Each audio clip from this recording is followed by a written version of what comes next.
In the pantheon of composers who knew how to party, this guy partied so hard that they named the parties after him. I'm the classical nerd, and today we're talking about Franz Schubert.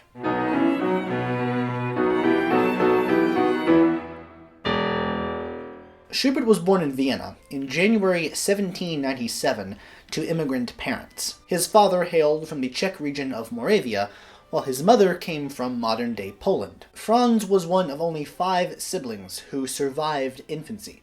His father taught him a little bit of the violin, and his brother taught him a little bit of the piano, and he excelled in both of these instruments. He rose through the ranks of Viennese music teachers until he became a pupil of Antonio Salieri, most famous for not poisoning Mozart, #Justice for Salieri. With the deaths of Mozart and Haydn, Salieri was in contention for Vienna's best composer. But Beethoven was still alive, so this guy can't catch a break, can he? Schubert loved the music of Mozart, but he was absolutely enthralled with the music of Beethoven. Though Schubert was a singer and sometime conductor at the Imperial Seminary, it was Salieri who had the most impact of any of his formal teachers on the direction of his music. It was Salieri who taught Schubert the basics of what was then the height of the classical form and tradition. Schubert would meet Beethoven, but that was much later in his life, and by that point Beethoven had basically gone entirely deaf. Schubert's affinity for composition knew no bounds, but he also suffered from extreme poverty throughout his entire life. Friends had to give him the paper upon which he wrote his compositions, and his poor status kept him from marrying the soprano Teresa Grob when he was 18, as Viennese law essentially restricted marriage to the middle and upper classes. Music wasn't even his main source of income. He primarily followed in his father's footsteps to become a schoolteacher, and did some music lessons on the side to try to make ends meet. His applications to various musical posts, both in and out of Vienna, always seemed to fall through for one reason or another. In 1816, Schubert began rooming with his friend, the poet Franz von Schubert. But instead of doing what he could to support himself, Schubert decided that he would go even deeper into composition. Schubert was, and there's no nice way to put this, kind of a slob. Like, he'd go to bed with his glasses on, just so he wouldn't have to put them on again in the morning. Calm down, Franz. You're not that nearsighted. Schubert's prolific nature meant that he churned out pieces at an alarmingly prolific rate, and in all genres. Except a concerto, he never produced a mature concerto. His main problem was that he didn't have a publisher, and he didn't seem, super interested in pursuing one. That wasn't his main goal. He wasn't the kind of guy who would go and pursue that publishing contract, and no publishers were super interested in his music, as we're going to get to in a second. The result of this is that a great number of pieces of his existed for a long period of time in manuscript form, copies that were manually handwritten and then circulated amongst his circle of friends, or holed up in his room. This made Schubert's scholarship for many years after his death more of a matter of excavation than anything else. Most of his music was performed in private concerts and not in public settings, which certainly didn't help wider public awareness of his music. The tide began to turn for this around 1818, the same year that he spent a summer teaching 2 daughters of the Esterházy royal family. Within the next few years, a few Schubert songs would receive their first publications, because these were his most popular pieces.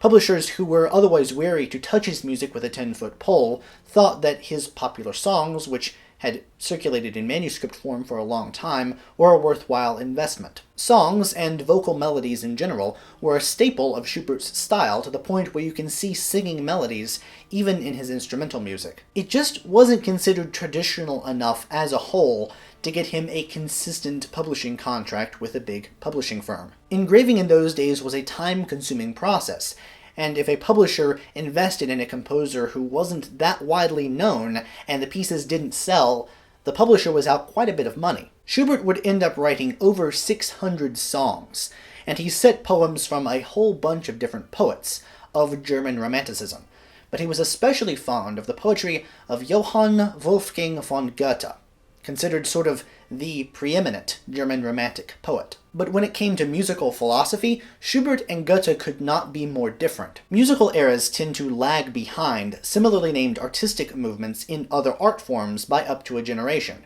And so when Romanticism was in full force in literature and the visual arts, that was the high point of classicism in music. So even though Goethe is considered a romantic poet, his musical sensibilities were very much centered in the classical style. Goethe's main problem with composers like Schubert is that he felt like their music got in the way of the text. In Goethe's mind, all the stanzas of a poem should be set to the same music if they have the same metrical structure. He also thought that diction should be clear and the singing style accessible to amateur performers. And you were to, under no circumstances, ever alter or cut or rearrange any of the lines or stanzas in his work. Schubert broke pretty much every single one of those rules, and it's what makes his music so great.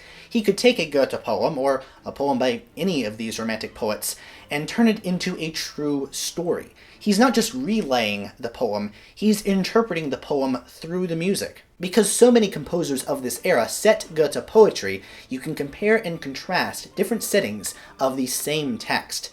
And when you do this, Schubert's music blows the other ones clean out of the water. Like, it's not even close. You can hear the manic galloping through the woods in Erlkönig, just as you can hear the nervous revolutions of the spinning wheel in Gretchen am Spinnrad. Goethe, on the other hand, was so displeased with what this young upstart was doing with his poetry that one time he got a collection of them in the mail, and he hated them so much, just on principle, that he returned them to Schubert unopened. Schubert's evocative musical language was a step away from the rigidity of form and harmonic structure that epitomized the classical era. His pieces are marked by unconventional modulations and otherwise striking tonal relationships. He's especially fond of modulating based on third relationships as opposed to fifth relationships. In terms of form, his Eighth Symphony, the so-called unfinished symphony, sounds like it could be something out of the late classical era, until you start listening to it with any degree of awareness of what he's doing with the form, and it soon becomes very clear that this is not a standard classical symphony by any stretch of the imagination. For one thing, the Eighth Symphony has only 2 movements. There's no solid evidence that he planned a third and fourth movement. That's why it's called the Unfinished Symphony, even though it's not clear if he actually intended the symphony to just have 2 movements, an extremely groundbreaking approach to form. There's also the little matter of the fact that he composed a full Ninth Symphony after his Eighth Symphony, and the Ninth Symphony that he wrote was one of the longest symphonies theretofore written. Schubert plays fast and loose with formal expectations in the Eighth Symphony. He understands that audiences are coming to expect phrases of certain length and a form of a certain characteristic, and while he fulfills most of these expectations, he twists them ever so slightly so that you don't quite know when things are going to happen. One of the more interesting things I found out about the form, because I had to analyze this for a theory class one time, is that it has a slow introduction that comes back. Typically you have slow introductions in classical symphonies. I mean, plenty of Haydn symphonies do that. But the slow introduction is not a part of the form. In Schubert's Eighth Symphony, not only does it come back, it comes back at the emotional climax of the first movement. It's a very odd thing to do. Beethoven is also known for doing this in his music, but we can't give Ludwig all the credit now, can we? Schubert was known for throwing or otherwise being involved in these epic party evenings where he and his friends would get drunk and sing and play Schubert songs. It's easy to find bowdlerized accounts of these events, known as Schubertiaden, but the fact remains that there was a lot of carousing because there was a lot of alcohol and a lot of people, and look, human nature has not changed. Obviously there was more to the Schubertiaden than simply alcohol and Schubert's music. There were also games and dancing and deep conversations and all the other tropes associated with evenings in the Salon. But Schubert and his gang were infamous for their subversion of authority, and the police eventually put a stop to it. They were suspected of engaging in revolutionary activity because the Austrian government was afraid of large gatherings of the youth, because they thought that any large gathering of young people meant that they were planning a revolution, like the French Revolution. And indeed, one of Schubert's friends, the politically inclined poet Johann Sen, was tried, imprisoned, and eventually exiled to Western Austria. So the next time your house party is broken up because of a noise complaint, you can thank your lucky stars that the police aren't going to deport your friend Keg Stand Jeff to rural Wyoming. How did I get here? One particular, and surprisingly contentious, area of musicological speculation concerns Schubert's sexuality. Was he gay or straight? There's a lot of musicologists who will have fierce debates over this. I don't see why this has to be an issue at all, because he seems, based on the evidence, like he was more of an anything that moves kind of guy. Schubert was a short little fellow, and his friends all called him the Little Mushroom. But they still liked him well enough to, name their parties after him. Look, I'm not gonna call Schubert the bisexual Danny DeVito of music, but the point is that you could.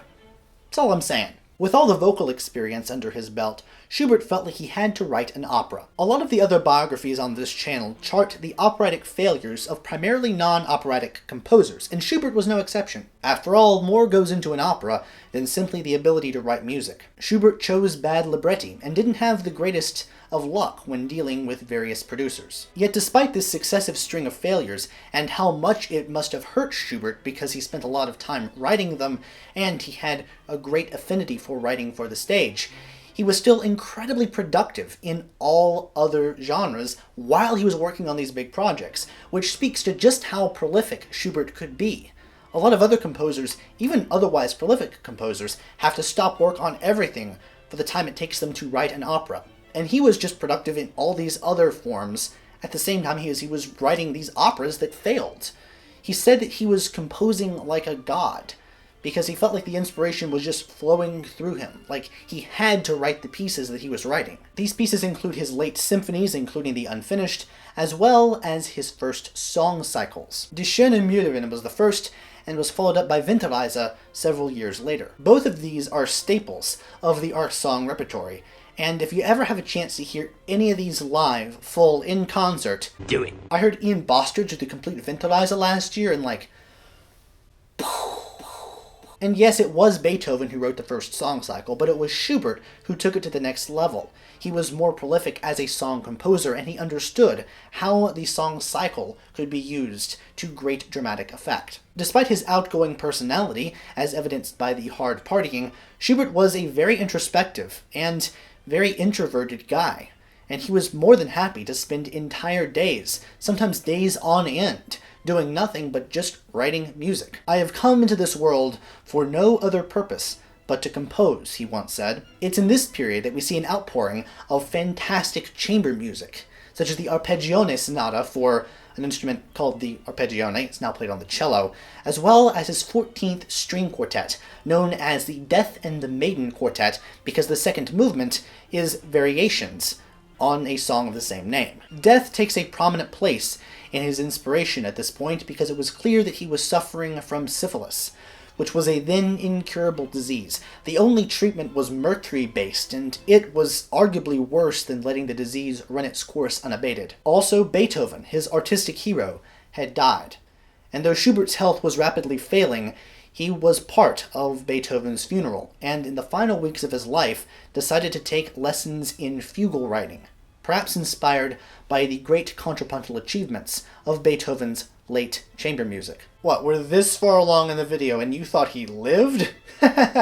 Nonsense. It was clear to everyone that Schubert was on his way out, and his dying wish was to hear one final performance of Beethoven's String Quartet in C-sharp minor, Opus 131. This is an enthralling work even today. "What, after this, is left for us to write?" Schubert reportedly said. He died in November of 1828, 2 months shy of his 32nd birthday. "The art of music has buried here a precious treasure, but still fairer hopes," read his epitaph, although many Schubert enthusiasts throughout history have taken umbrage with this. They point to the sheer amount of pioneering work that Schubert did do. In a sick twist of irony, Schubert had died right when he was getting on his feet, both financially and with a wider swath of the general public. He'd had success in holding his first all-Schubert concert in the spring of that year, and he'd used the proceeds from that to buy a piano. Finally, in the last year of his life, he had a piano to call his own. All of those works, and he never had one up until that point. All of his music came directly from his head onto the page. He imagined the music, and then he wrote it down. Of course, Mozart could do this as well, but Mozart did it because he was traveling or just because he wanted to show off. Mozart had access to a piano. Schubert didn't.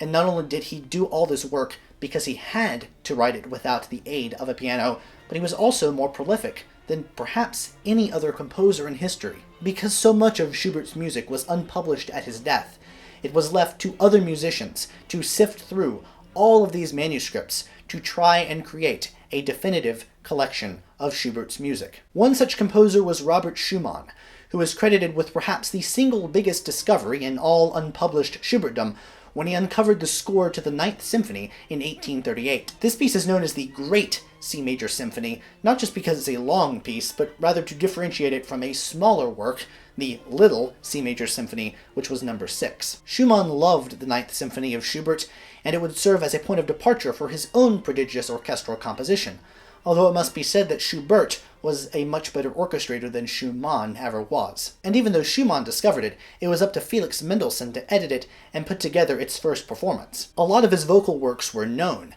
and so primarily it was his non-vocal works that were rediscovered, things that had absolutely no chance of being circulated around at the Schubertiaden and had no chance of ever being published during his lifetime. Now, both Schubert's 8th and Ninth Symphonies have solid places in the orchestral repertoire. Schubert research and recovery efforts continued throughout the entire 1800s.